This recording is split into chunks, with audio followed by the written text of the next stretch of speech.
Oh my. Columbia. Man, I got to thank my brother, the Honorable Justin Bamberg. Now, you see, we can't say honorable about all elected officials, but we can definitely say honorable about him, and he is a freedom fighter. He just won a Justice Award just this afternoon. Can we give a shout out to Representative Justin Bamberg, South Carolina. Wow. Just as that brother fixed that flag, we're going to fix this country. Is that all right? Our revolution, South Carolina, and all of the wannabe revolutionaries. I just count it all joy to be here with you this afternoon. I got to thank the leadership of our revolution, South Carolina, who had the vision. I don't know how many of you know Sister Lasario, but you got to know this woman. Let me tell you something, squeaky wheels. Show enough, and I said show enough on purpose. I can say that in the South. Show enough is a word, baby, in the South. But no, Sister Lasario, she did that. And see, you got to have somebody that has dogged determination, who has decided that they won't take no for an answer. And that's what you got in Sister Mesa. I want to thank Brother Lawrence, too, and all of the board members of Our Revolution, South Carolina. We are not here for any particular candidate, baby. We are here for you. And when Representative Bamberg said that the pressure was on, see, I wasn't going to talk about this. Y'all got to keep me, because I got to also introduce the one and only. But before we get there,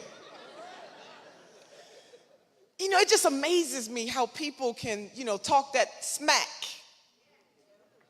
about who should come to this state and who should stay away. Who's good enough to stand on the stage and who is not. See, the political revolution is about lifting up the grassroots. See, it's not about fancy titles.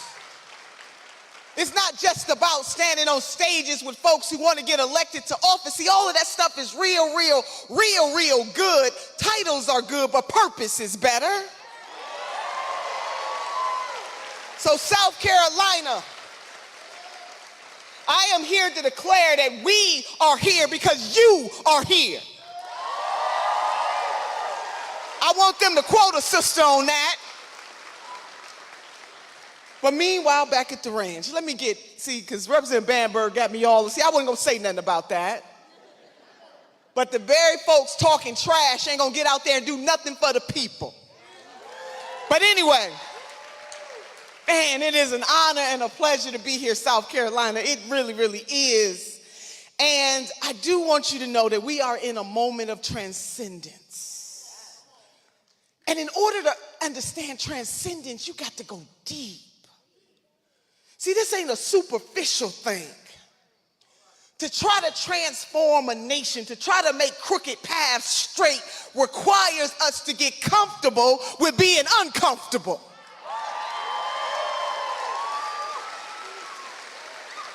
We're going to make a whole bunch of folks uncomfortable.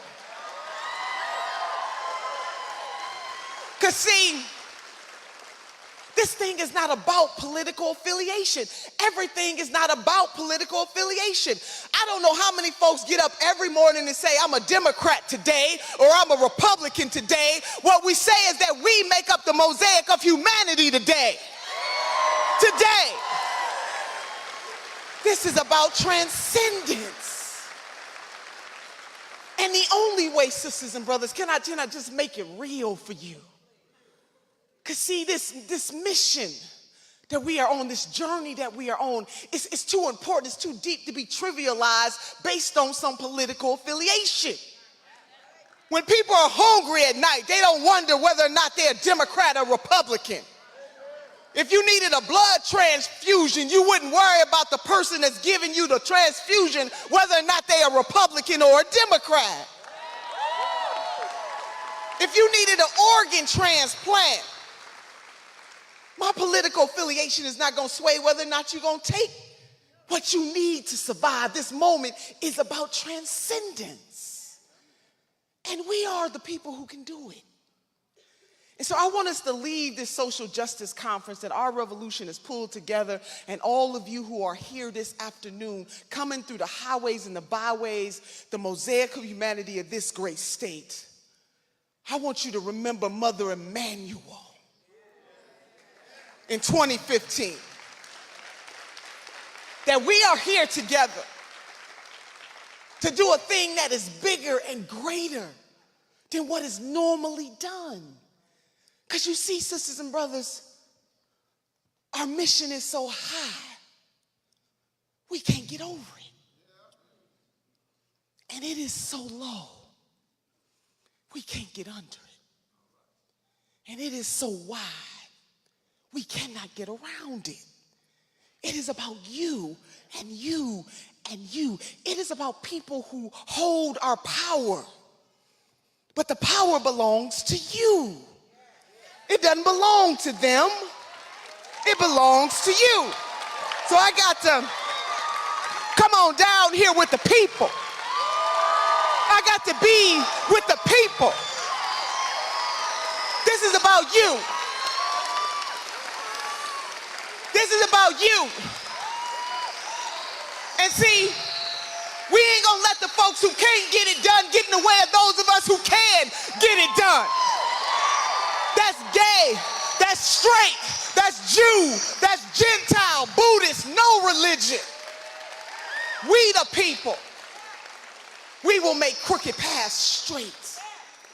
And so can I just say this, sisters and brothers, can I just say, because I'm feeling some type of way today. See, change don't come from the people at the top, it comes from the grassroots. All of the great advancements that we have ever had in this country did not come because somebody with a fancy title decided to have a conscience. It came because the people demanded. And as Brother Frederick Douglass once said, power concedes nothing without a demand.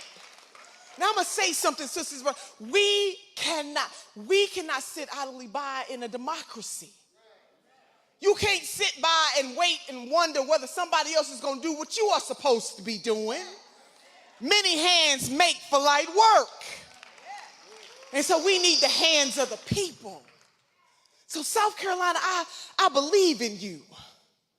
See, you were the first state to cede the union. But I do believe that you can be the first state to transform America. Can I get an amen, South Carolina?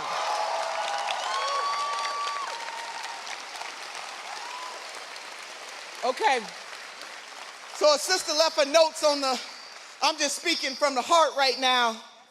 You know, Senator and I just left some states. We were in Indiana, we were in Michigan. In Indiana though, and I'm gonna wrap with this before I introduce the senator, I just wanna say this to you. While folks are sitting up here talking about how low the unemployment rate is, what they're not telling you is that the quality of jobs, that people's salary and hasn't kept up with. We were able to hear from Good Jobs Nation, some of your sisters and brothers tell their story. We listened to retirees who were promised health care for the rest of their lives, that they collectively bargained over and over again, retired and were promised health care for life, only to have Honeywell renege on the deal. We listen to senior folks, people with seasoning, tell the story about how they have to work 3 minimum wage jobs to afford health care that was promised to them. South Carolina, we are in this together. And together we rise or fall. So don't get caught up on the okie doke, the technical term. And there's probably some babies in here because I would say something else, the bull, but y'all fill it in. Because it's only one BS I want to deal with, and that's Senator Bernie Sanders. Y'all know what I'm saying? All right. Y'all got, listen. We need each other. The rainbow mosaic of humanity, we need each other. Now see, some people have smooth surfaces. You know, they're born into life and the surface is smooth. And then other people have rocky surfaces. They were born, it's not too bad, a little rocky, not quite as smooth. And then other people were born and they got to surmount hills. But then there are those who are mountain jumpers.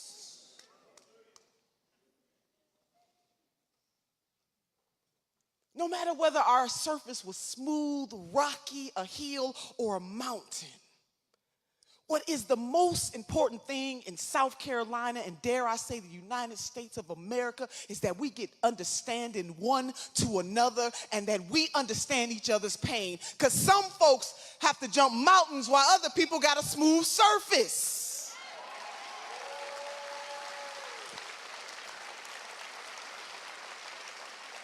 But there is nothing that a conscious-minded folks coming together cannot do. We're talking about transcendence. So my grandmother hailed from the South. She was born in 1913. My grandmother couldn't read or write, but sisters, she could count her money. She kept her money in the Southern Ladies Bank and Trust.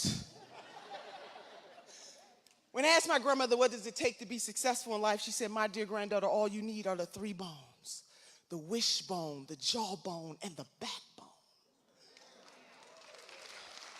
She said the wishbone will keep you hoping and praying because hope is the motivator, but the dream is the driver. She said the jawbone will give you courage to speak truth, the power to lift your voice. But the most important bone of them all, the supercalifragilisticexpialidocious bone, is the backbone. Because it will keep you standing through your trials and your tribulations. And sisters and brothers, in this life, we're going to go through some stuff. But we can't have a testimony without a test. And we're all being tested. Whether or not we have courage and conviction enough to do what is right, even when other folks are standing on the sideline. Whether or not we got courage enough to get comfortable with being uncomfortable.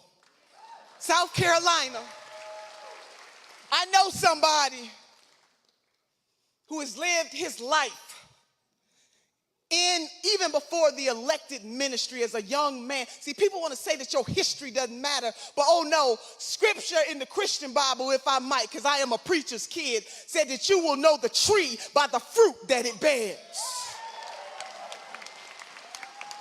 I know somebody who's been bearing that good fruit for a very long time. And finally, this country, we, the people, because of the push of the people, because Senator Sanders would never say that he has done this all alone, but he has used his very powerful cachet to bring attention to issues that some folks wouldn't touch until it became popular. I'm just saying, we gonna know the tree by the fruit that it bears. So our senator has been doing this the entire time. He was all on Medicare For All before it became popular. He had his bill in the Senate. Congressman John Conyers had his bill in the House. See, teamwork makes the dream work. He stood up in 2016 and said that we need to have college for all. I'm talking about transcendence. He traveled this country along with the, as my brother Jim Hightower would say, the workaday people of America, and stood up to Amazon and Disney. Come on, somebody. See, that didn't happen. Sisters and brothers, that didn't happen by accident. It happened on purpose. And so I want you to leave here today more on fire and understanding purpose. That if we want the change, we must get on top of our purpose. We can't sit back and complain and talk about what other folks are not doing. We got to get in the ready position and be ready to go on purpose. On purpose. So sisters and brothers, I introduce to you a man who has been on purpose. I call him the senator with the heart-soul agreement. Others know him as Senator Bernie Sanders. Bring it up. Yeah, on purpose.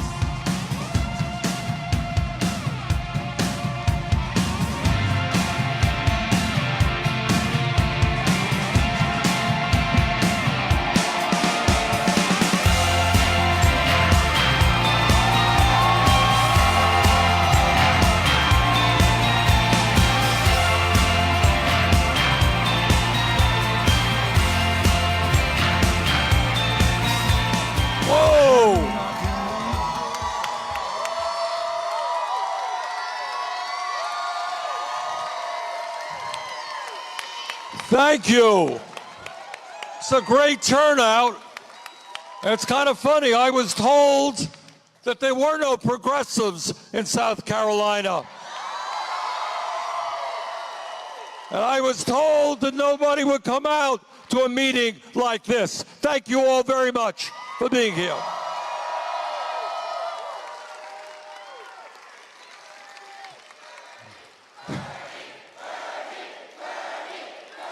Thank you.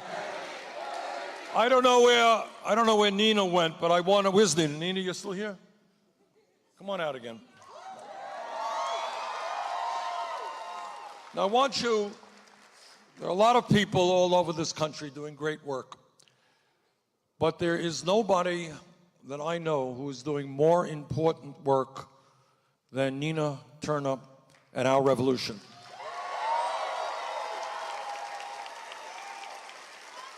And the reason that I say that is that at the end of the day, the way we bring justice to this country, social justice and economic justice and racial justice and environmental justice, the way we do that is through revitalizing American democracy, getting people to stand up and fight for what is right, and that is what Nina and our revolution is doing. Nina, thank you.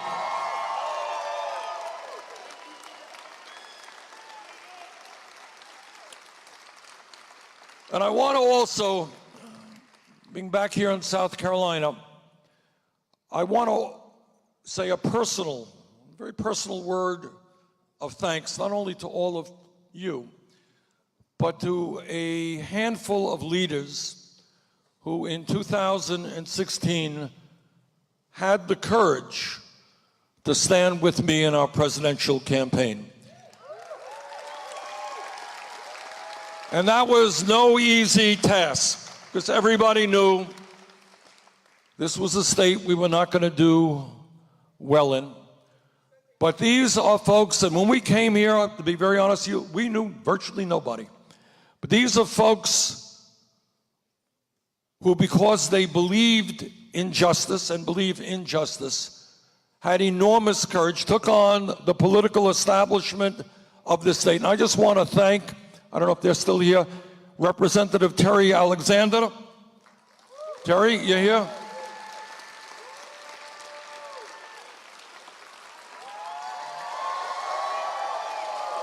Terry, thank you. Representative Justin Bamberg. Representative Wendell Gilliard. Wendell, you here? And I want to thank Joe Neal, who passed away recently, and we remember him with great affection.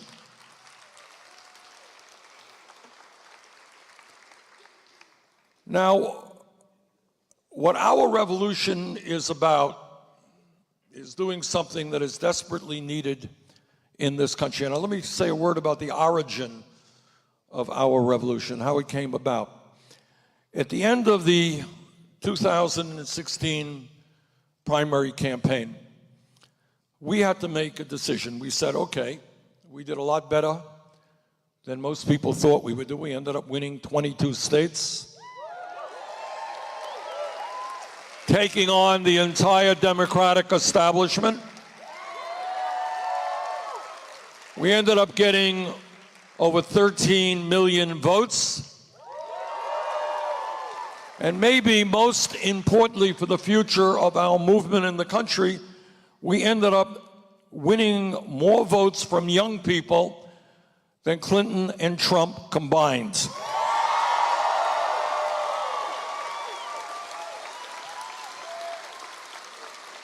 And those were young African Americans and whites and Latinos and Asian Americans and Native Americans. And what those young people showed America is they were prepared to think big and not small, and they could envisage the transformation of our political and economic system. So at the end of the campaign, we had a very fundamental decision to make. Should we do what most campaigns do? You thank people who supported you, and you gently walk into the sunset? Or do we build on what we had accomplished? So at the end of the campaign, we had a meeting. Jane and I had a meeting in Burlington, Vermont, and Terry and Justin, among others, were there. And we had people from all over the country, progressive leaders. Nina was there. And that was the question: what do we do? You know, we have done a whole lot. We're proud of what we accomplished. Do we fold our tent, or do we build on what we had accomplished? And the decision we made that day is we would build on what we had accomplished, and that was the birth of our revolution.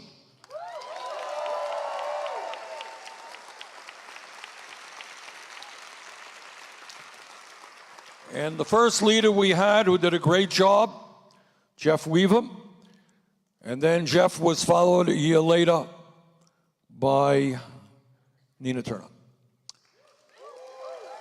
And the goal of our revolution was fairly simple, enormously important but not complicated. Two basic issues. Number one, we wanted to build on the support that we had received in the campaign for the ideas that would help take on the big money interests who control the economic and political life of our country, and the ideas that would create a nation in which all people had a decent standard of living.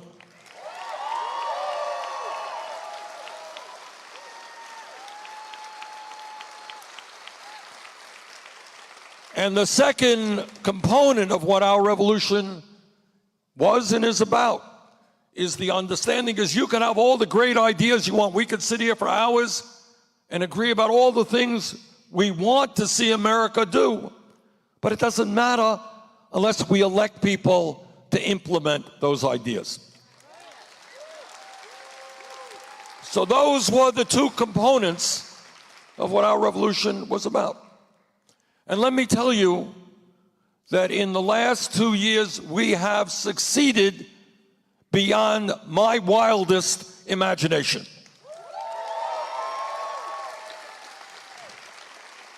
Three years ago, when I was in South Carolina and other states campaigning, we talked about a series of ideas. We talked about a progressive agenda. And my opponent and editorial writers all over the country and the political establishment and the economic establishment, they said, Bernie Sanders is nuts, he is far out, his ideas are extreme. Nobody in America supports those wild ideas. Well, guess what happened, folks?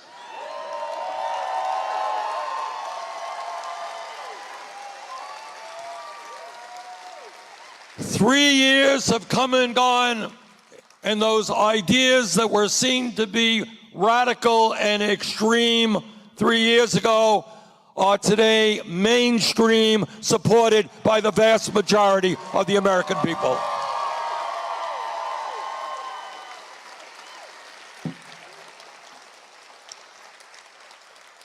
Three years ago, we said that there is something obscene that this great nation of ours is the only major country on earth not to guarantee health care to all people.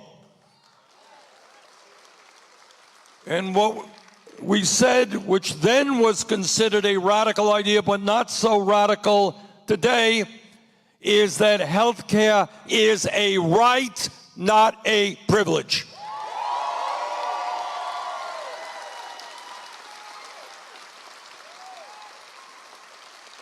And we said, what kind of dysfunctional system do we have today in which 30 million people, including some 400,000 right here in South Carolina, have no health insurance, and even more, including many of you, have insurance, but the deductibles and the co-payments are so high, you still can't afford to go to the doctor when you need to.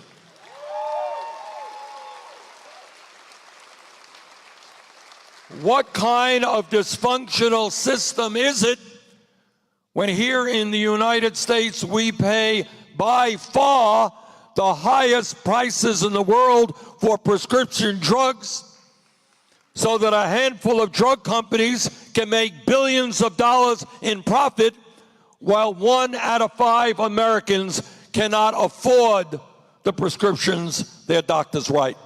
What kind of absurd system is that?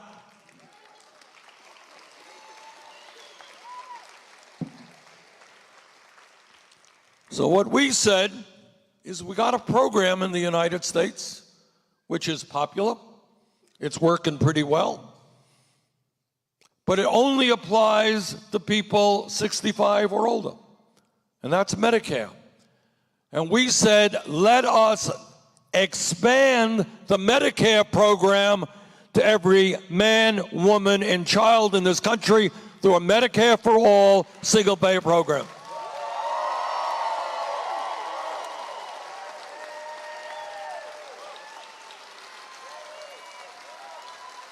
And a funny thing happened. 3 years ago, that idea seemed pretty far out. But then the American people started hearing about it, and they started scratching their head, and they said, yeah, what is arbitrary? Why does it have to be 65 or older? Why don't all of our people have Medicare? Why is it that we are spending twice as much per capita on health care as any other nation, and yet have so many uninsured and underinsured? Why is it that we are wasting hundreds of billions of dollars every single year on billing and bureaucracy, when it would be a lot simpler and more cost-effective to simply put everybody in one Medicare For All pool?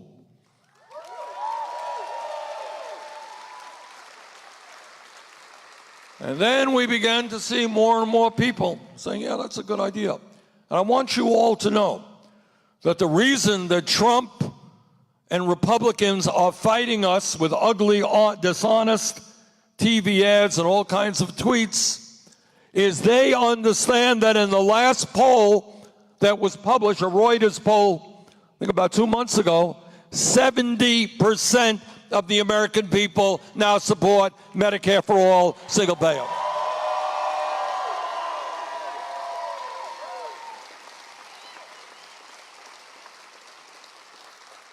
And in their attacks against us, they say, well, Sanders' proposal, it's going to weaken the benefits that seniors now have. Now, I know that this will shock you all, but Donald Trump is lying. I know. Here is a man who is scrupulously honest, but he's lying on this. Because I want seniors in South Carolina to understand that our proposal expands benefits for seniors under a Medicare For All proposal. Right now, Medicare is a very good program. It's a strong program. It is the most popular health insurance program in America. But there are things it does not do. So if you're a senior and you need dentures or you need dental care, Medicare doesn't cover that. If you're a senior and you need a hearing aid, which is pretty expensive, Medicare doesn't cover that. If you are a senior and you need vision care and a new pair of glasses, Medicare doesn't cover that either. Under our proposal, vision care and hearing aids and dental care will be covered.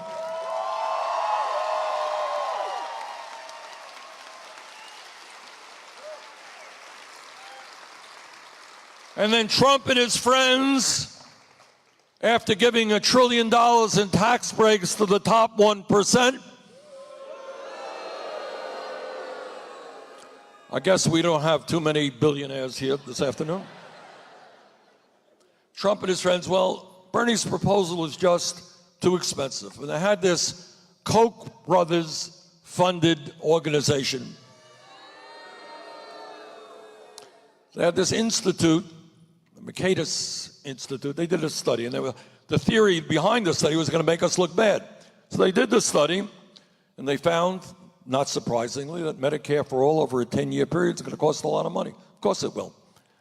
But what they also found is over a 10-year period, Medicare for All would cut healthcare expenditures in America by $2 trillion compared to the status quo.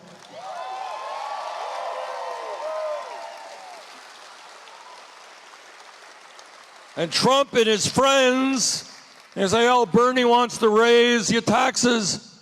They forget one simple point that I want to make it clear to the people of South Carolina, that under our proposal, you're not going to be paying any private health insurance premiums.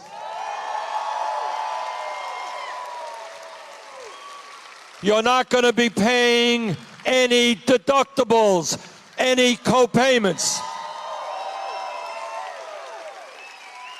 And the cost of prescription drugs is going to go way, way down.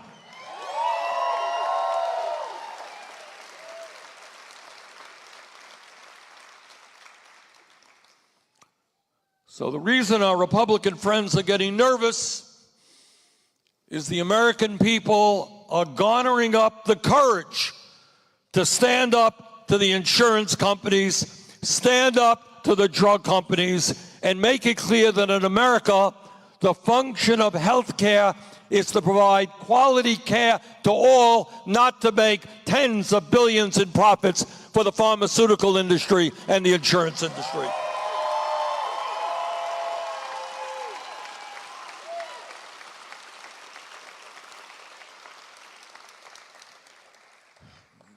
In 2016, when I was in South Carolina, I presented what was then considered to be another radical and crazy idea.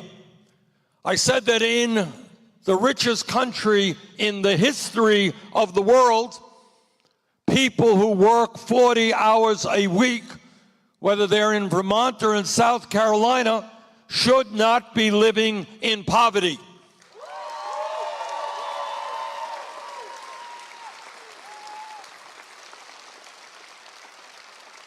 I've been all over this country and all over my own state, and I can tell you that people cannot make it on $9 an hour or $10 an hour or $11 an hour. You can't afford your housing, you can't afford to put gas in the car, you can't afford your health insurance, you can't afford child care, you can't afford your electric bills, which I gather in this state are pretty high. It's important that the working people have to bail out the nuclear industry, I guess, right? And what we said during the campaign is that we need to raise the minimum wage to a living wage. $15 an hour.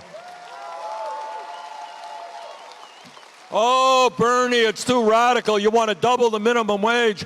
Can't be done. Well, guess what? All across this country, states and cities are raising the minimum wage to $15 an hour. And we got 30 co-sponsors in the Senate on my bill to raise the minimum wage to $15 an hour. And because all of us put a lot of pressure on Amazon, they are raising their minimum wage to $15 an hour. That's 350,000 workers. And Disney, California, Disneyland in California, and Disney World in Florida, same thing. So an idea that 3 years ago seemed to be radical and extreme is now mainstream, and you helped make that happen.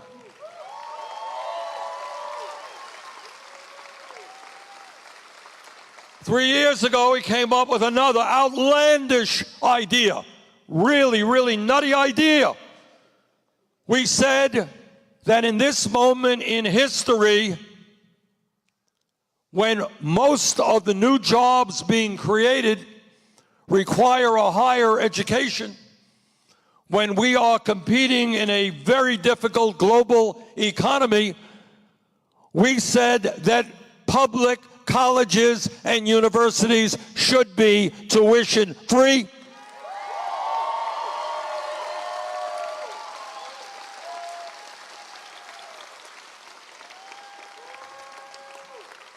And that we should not punish people for the crime of getting a higher education and leaving school deeply in debt. We're going to substantially lower student debt in America.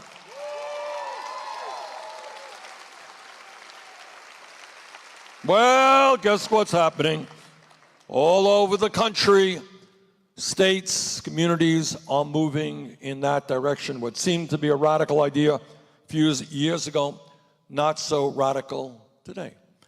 And then we said in the richest country on earth, maybe when people turn on their water faucets, the water that comes out should be drinkable and not poisoned.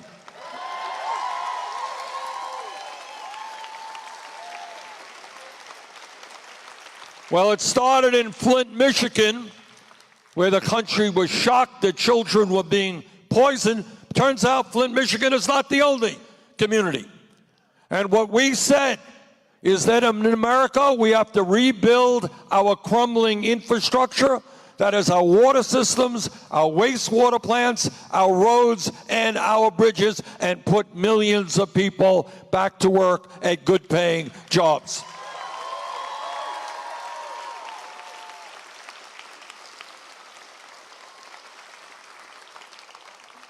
During the campaign, picking up on what a lot of extraordinarily brave groups like Black Lives Matter, the ACLU, and others were doing, we said, you know what, this is America, and let us acknowledge the reality that not only do we have a broken criminal justice system, we have a racist criminal justice system.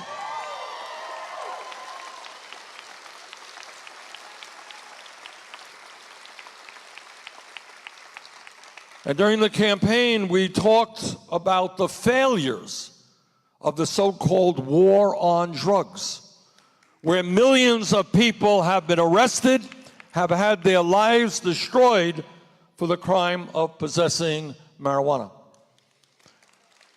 And we talked about the absurdity of having a federal Controlled Substance Act which equates marijuana with heroin.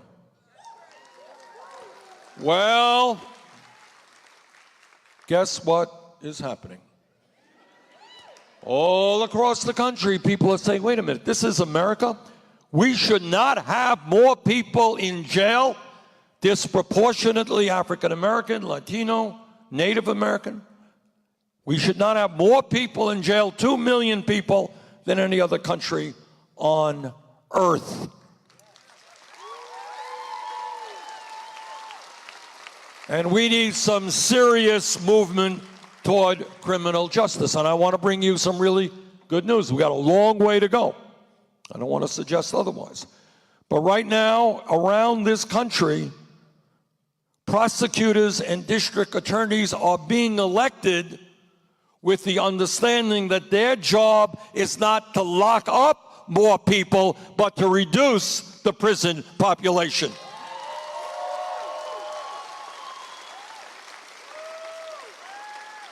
And in my state of Vermont and in other states, we are seeing marijuana either decriminalized or made legal.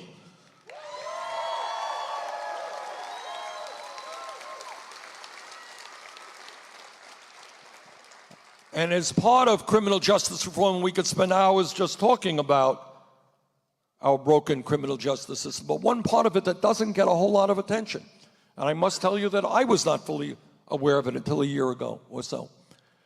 We have some 400,000 Americans out of 2 million who are in jail in this moment.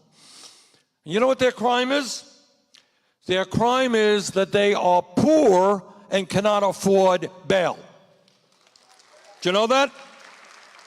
They get arrested for a crime and they don't have the $500 or the $1,000 to get bail, so they are sitting in jail today awaiting their trial. And I'm happy to say that we're just beginning to make some progress to make certain that people are not rotting in jail because they don't have bail, or are sitting in jail because they can't afford to pay a damn traffic ticket or a moving violation in their car.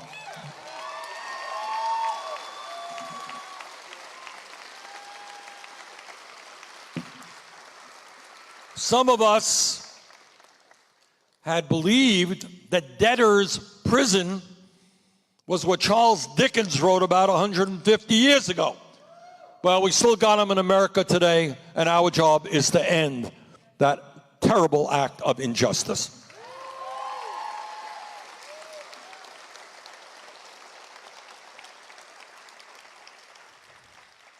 And when we talk about justice, we're also going to talk about a woman having the right to control her own body.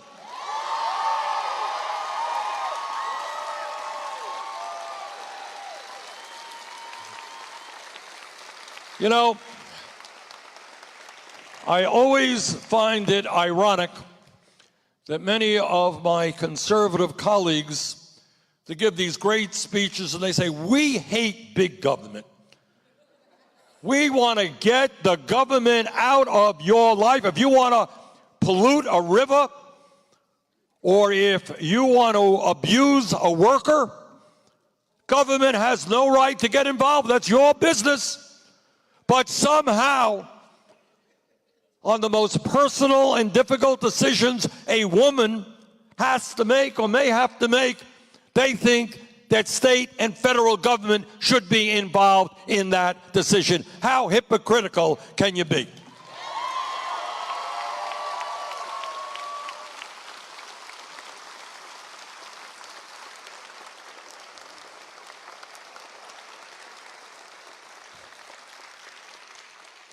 I want to say to the people of South Carolina, who I know, no great secret, voted fairly overwhelmingly for Donald Trump.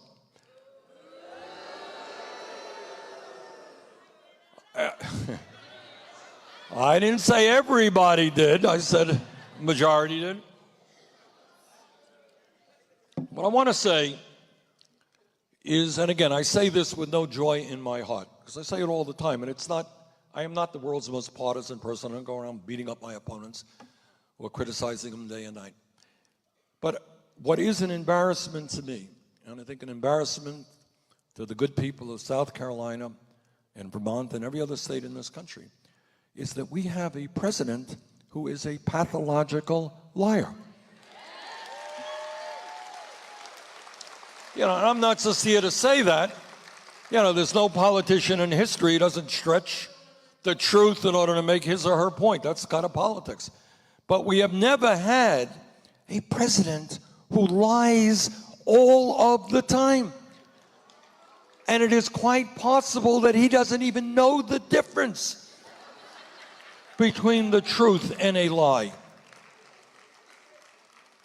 And you know, and all of us who are parents, and I've got 4 kids and 7 grandchildren, you all have kids, you know, we try to raise our kids to be honest, to treat other people with respect and with compassion.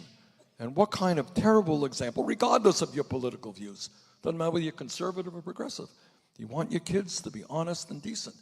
What kind of terrible example does this person in the White House give to our children? And when Trump came to South Carolina and he campaigned, and I want people here to hear this, please remember, he said, if I'm elected president, we're going to have health care for everybody. Remember that? For everybody. But you know, that's what he said in the campaign. You know what he did as president? He helped lead the effort to throw 32 million people off the health care they have, which would have been devastating to South Carolina and every other state in this country. Trump told the American people he was going to take on the pharmaceutical industry. Well, prescription drug prices have soared since he has been president. Trump told the American people, he said, I am a different type of Republican. I am not Paul Ryan. This is what he said. I am not Mitch McConnell. I will not cut Medicare and Medicaid and Social Security. He lied. His last budget, which thankfully was pushed aside, called for a $1 trillion cut in Medicaid, which not only would have impacted lower income people, but all of you out there who have moms and dads in nursing home. You know who's paying for those bills? Medicaid. You cut Medicaid by $1 trillion, you know who's going to have to pay those bills? You are. And you're going to have to make the choice about whether your kids go to college or you take care of your mom or dad. That's what $1 trillion cut in Medicaid is about. And he said, oh, we are going to protect Medicare. We love Medicare. His budget called for a $500 billion cut to Medicare. We love Social Security. Budget called for a $72 billion cut to the Social Security Disability Fund over a 10-year period. And in addition, while they were busy fighting for tax breaks for billionaires, they were prepared to cut nutrition programs for low-income pregnant women, cut programs for affordable housing, and cut virtually every program that the working class of this country depends upon. And I hope the people of South Carolina understand that.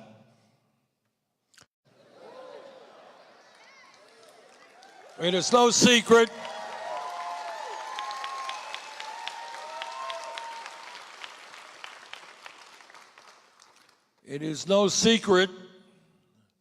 that I have opposed virtually all of his policies which protect the interests of the wealthy and the powerful and hurt working families throughout this country. And one more example of a lie that Trump just recently repeated. He said that in terms of climate change, well, you know, there are differences of opinion out there. That's a lie. The scientific community now is 99% together in making it crystal clear that climate change is real, it is caused by human activity, it is already causing devastating problems throughout our country and the world, and what they said, and it is criminal that Trump ignores this, they said that we have all of 12 years, not a long period of time. That's what the Intergovernmental Panel on Climate Change said. We got 12 years to substantially cut carbon in the atmosphere, or else there will be irreparable damage to the planet we are going to leave to our children and our grandchildren. So when Trump says there are differences of opinion, he is lying.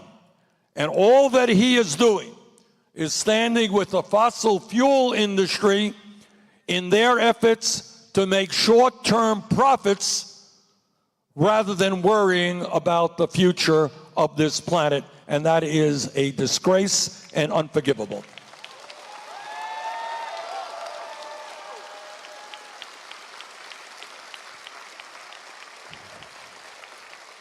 We have terms of climate change. We know what we have to do, and that is we have to transform our energy system away from fossil fuel into energy efficiency and into such sustainable energies as solar and wind. And in my humble opinion, here in South Carolina, you got a lot of solar, and it'd be a good idea to take advantage of that natural resource.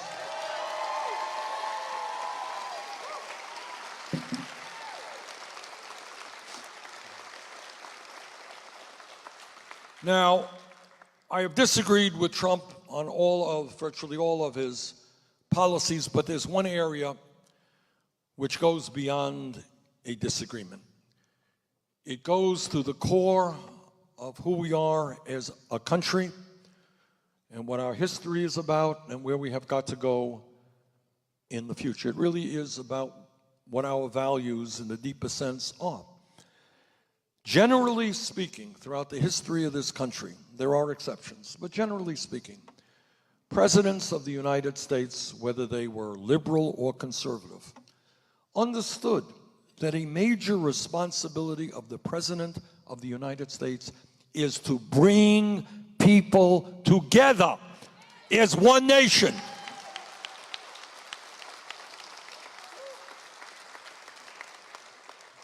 I was no great supporter of George W. Bush, but remember what he did after 9/11. A few days after 9/11, you remember what he did?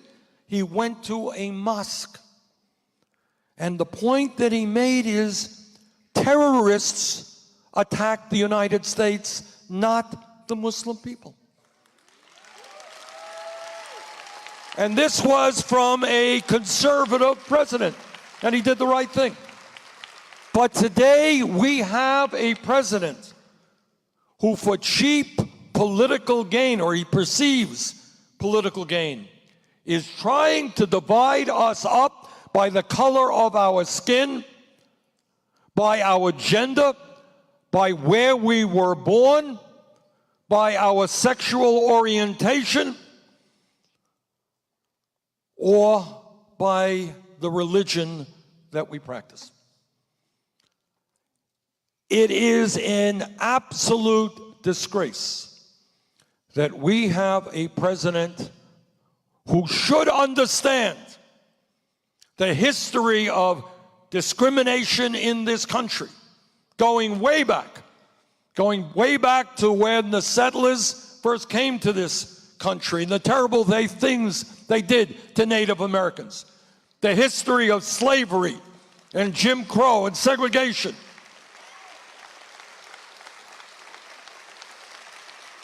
The fact that 100 years ago, women in America didn't even have the right to vote. All of the religious bigotry against the Catholics and the Italians and the Irish and the Jews, the homophobia against the gay and lesbian community. That is the history of America. But what has happened throughout that history, from way, way back, there were people whose names we will never know. Incredibly brave people who echoed then what Dr. King echoed more recently.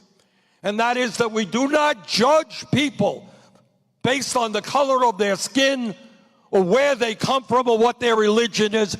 We base our judgment on their character as human beings.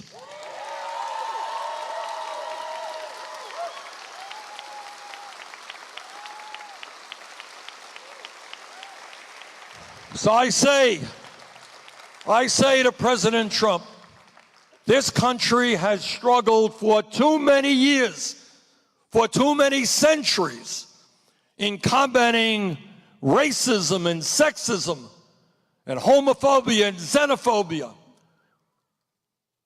We are not going backwards. We are going forwards as one people.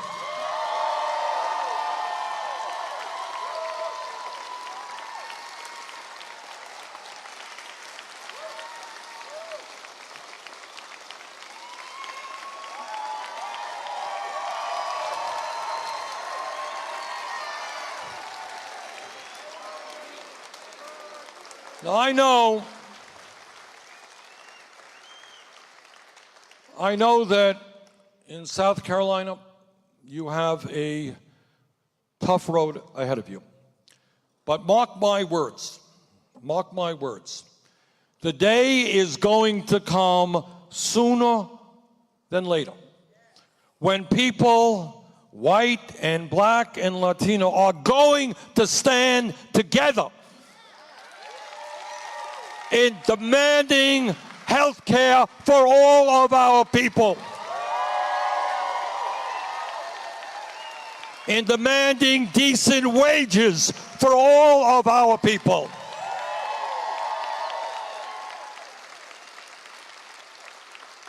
in demanding free tuition at public colleges and universities for all of our people.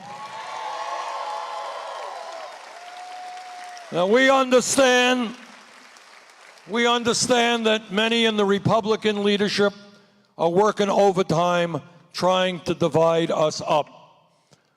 But I believe in the depth of my soul that they are going to lose, that the human spirit of justice and love is going to win, that we are going to come together and create the nation we know we can become. Thank you all very much.